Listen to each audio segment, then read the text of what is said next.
Hola a todos, hoy hablaremos sobre la psicología del mexicano en el trabajo, donde abordaremos dos capítulos muy interesantes. El equipo es integrado por Marilú Guadalupe Torres, Cristian Sánchez Montero y su servidor, Francisco Isidoro Espinosa, de la materia de Desarrollo y Cultura Organizacional, dirigida por el Dr. Ángel de Jesús Bustos Morenos. Capítulo 3. La sociedad mexicana, su génesis y su cultura.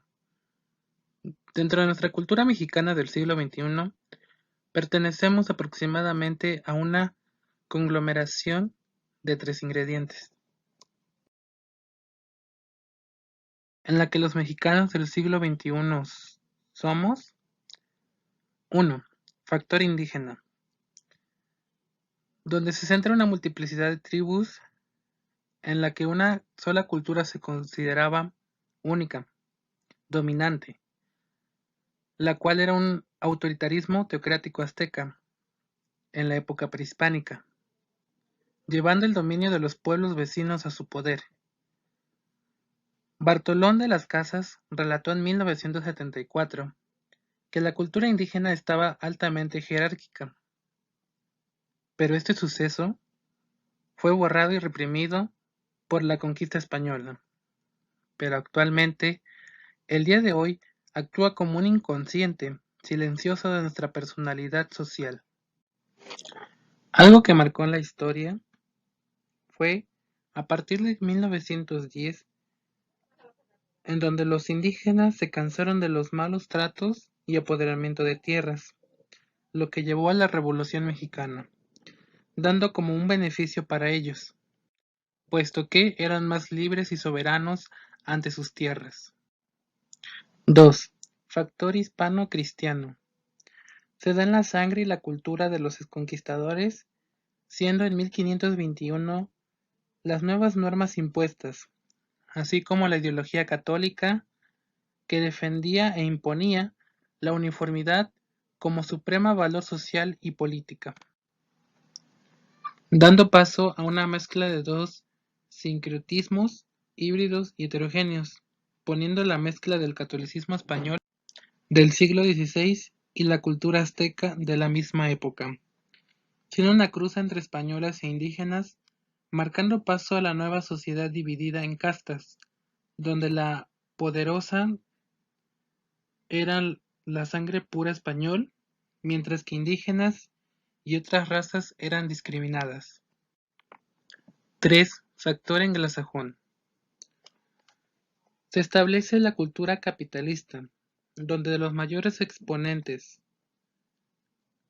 es Estados Unidos de América, debido a su auge económico que tenía, además de que tanto la colonia y el México independiente llevaron todo un proceso de cambios significativos para el país, siendo este en la mayor influencia para México debido a los grandes intercambios internacionales que en ese momento se mostraban.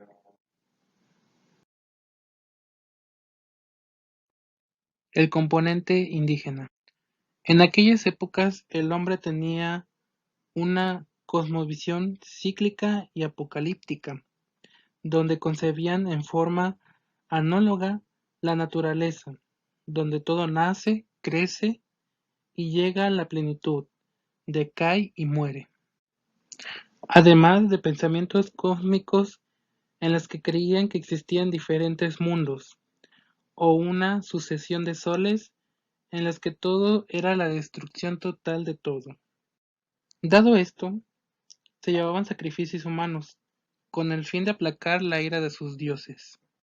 Aunado todo esto, los aztecas creían que en el siglo XVI acercaba su época cósmica, por el quinto sol, el cual pensaban el retorno del dios Quetzalcóatl, que prometió regresar del oriente. El hombre creía que solo había sido creado para servir a sus dioses, pero primero tuvo que marcar una sociedad fuertemente jerarquizada, donde obedecían las leyes, dado que los dioses elegían a sus reyes, donde mandaban sus mensajes para que complacieran sus deseos. En el plano de la productividad, marcaba la agricultura, que ésta dependía del dios de la lluvia, marcando un gran número de sacrificios para que éste no les faltara. Además, los aztecas tenían una mentalidad poética, simbólica, mística, flexible y escurridiza, pues dada su imaginación a través de los peores catástrofes del mundo, marcaban que para ello sus dioses deberían ser aplacados a través de los sacrificios humanos, sacándoles el corazón como en señal de protesta, pero para ello su cultura era centrada, con una religión ceremonial. Cada cierto tiempo se celebraba este tipo de rituales. La guerra para ellos era lo más importante, pues para el dominio de los pueblos era la convención de reunir todos los recursos que pertenecían.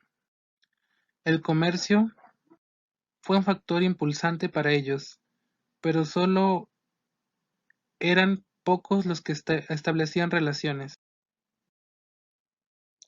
Además, aunado todo esto, el pueblo era sometido a grandes leyes que, si no se cumplían, eran asesinados inmediatamente. Los reyes solo dejaban su descendencia, pues dado a esto no permitían que otros ingresaran al poder, ya que para ellos solo los dioses debían escogerlos. Para ellos cada acto era muy sagrado. Dado a esto, se empezó a hacer más sacrificios humanos y en cualquier parte de su cultura. El componente hispano. Para el año 1492 fue la gran final de la conquista de los moros, pero también fue el año en que se dio el descubrimiento de América y se inició la llamada colonización, dándole el poder también a la corona española. De una cruzada siguió otra cruzada, siendo entre españoles e indígenas, llevando a las castas de una nueva sociedad. Pero el primer paso fue la reconquista, que esto llevó a ser la religiosa militar, siendo la evangelización y la conquista total de América. Otro fue la historia general de las Indias, que comenzaron las conquistas de los indios, acabando la de moros, puesto que siempre los guerreros españoles seguían en constante lucha del poder y así obtener más tierras para la corona española. Los españoles eran un pueblo activo, pragmático y realista, cuyas creencias religiosas no significaban ni inhibición ni abandono, ni evasión, y actuaban con la filosofía pragmática de ayúdate que Dios te ayudará y del a Dios rogando y con el mazo dando, permitiéndoles el poder, la aventura, las riquezas y la explotación de otros países, así como la convicción de realizar la tarea de civilizar a personas inferiores, en este caso los reyes aztecas, que permanecían con la cultura española, llevando la fe cristiana paganos sumidos en burdas idolatrías, siendo un proceso arduamente largo, pero para ellos era lo más importante en aquella época.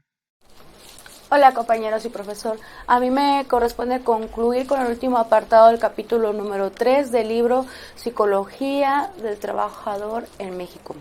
El inciso C habla acerca del choque de las culturas, en la cual nos hace una pequeña síntesis de lo ya sucedido siglos atrás, en el cual nos inicia con la palabra encuentro, conquista o evangelización.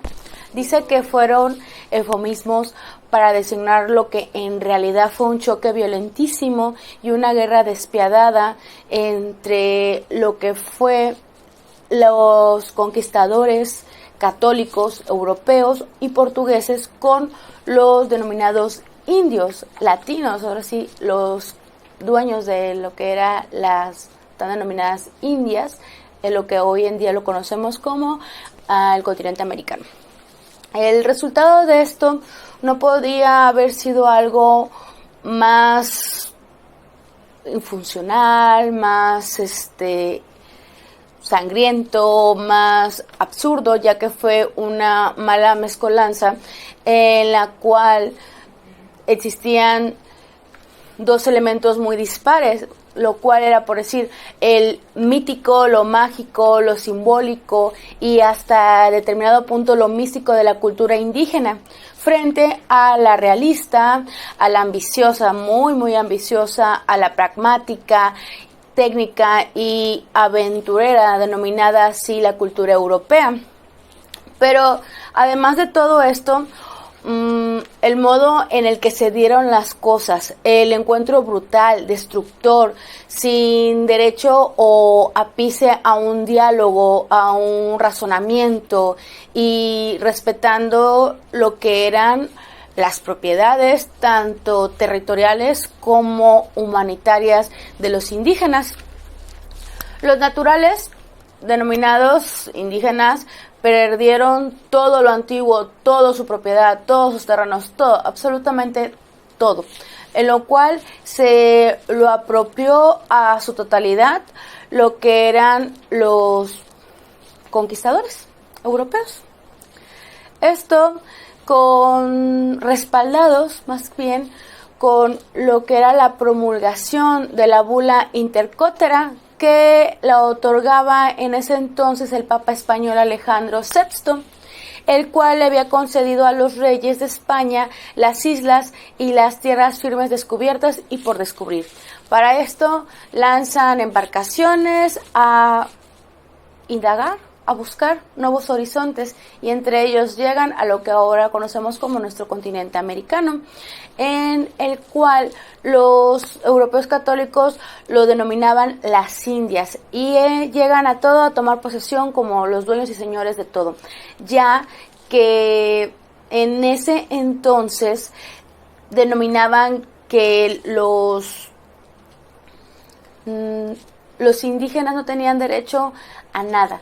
Todo lugar a donde llegaban los españoles iba a ser siempre tanto españoles como portugueses, iba a ser siempre posesión de ellos y todas las demás personas o todos los indígenas, todos los que estuvieran dentro tenían que someterse a ellos, obedecerlos y daban pie a lo que era la extensión total de su raza o el esclavitismo.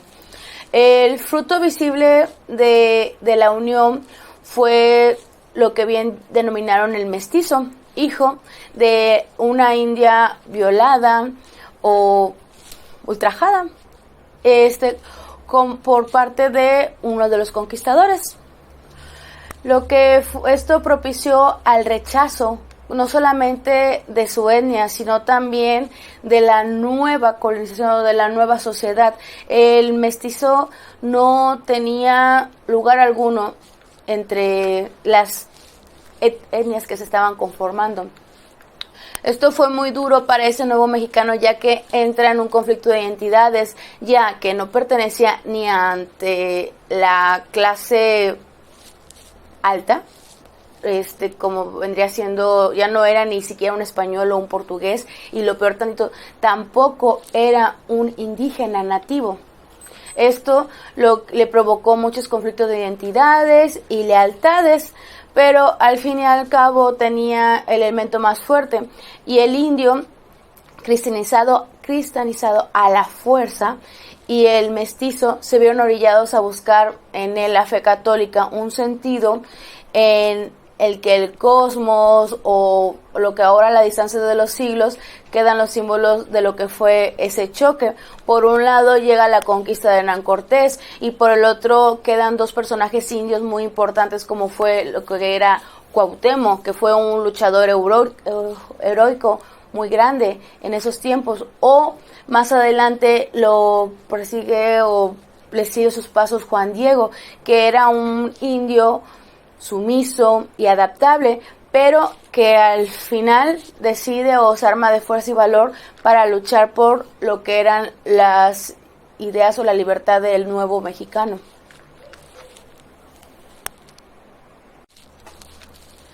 El capítulo 8 nos habla acerca de la sociedad mexicana actual.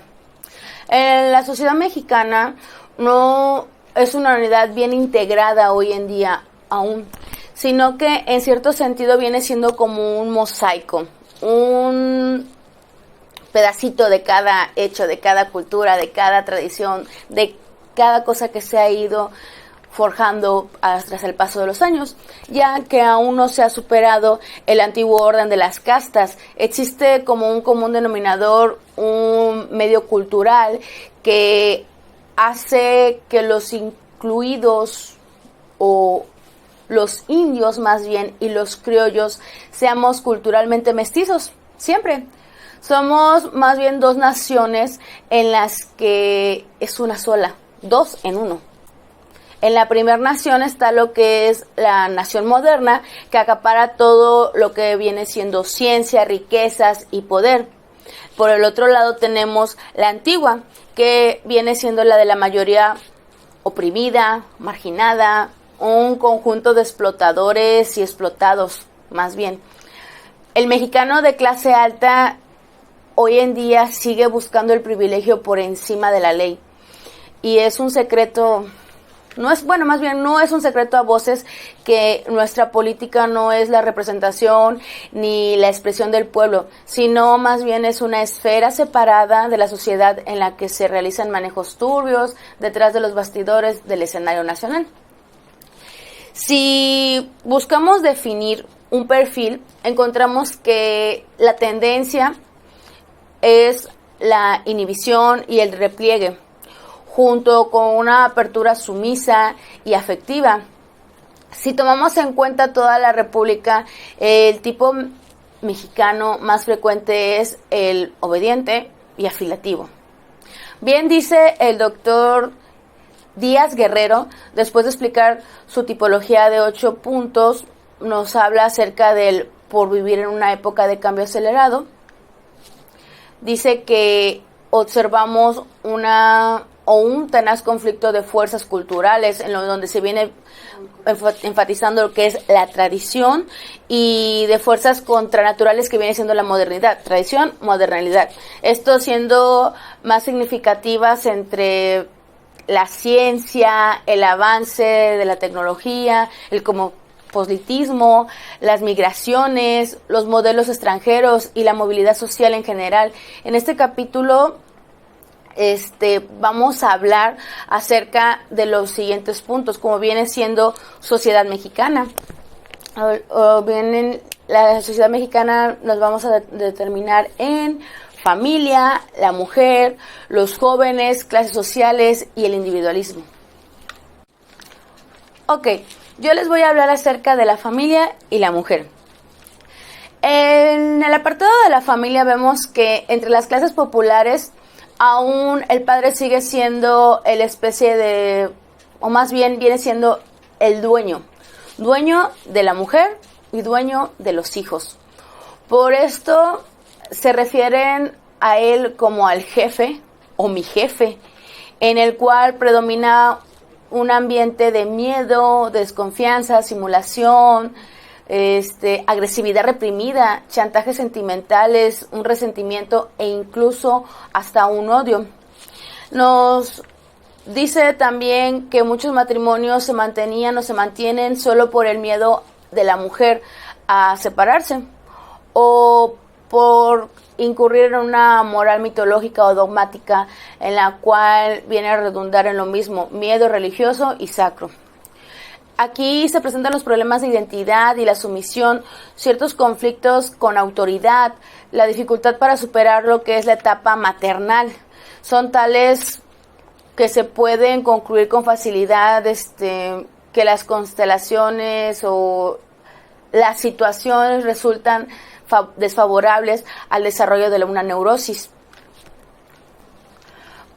Lo que es un estudio realizado por Luis Leñero Ortero, que es presidente del Instituto Mexicano de Estudios Sociales, arrojó que las familias tradicionalistas, que vendrían siendo un 75% aproximadamente, dice que la mujer es protegida, es dependiente y acepta de buena forma o de buen agrado que es minoría.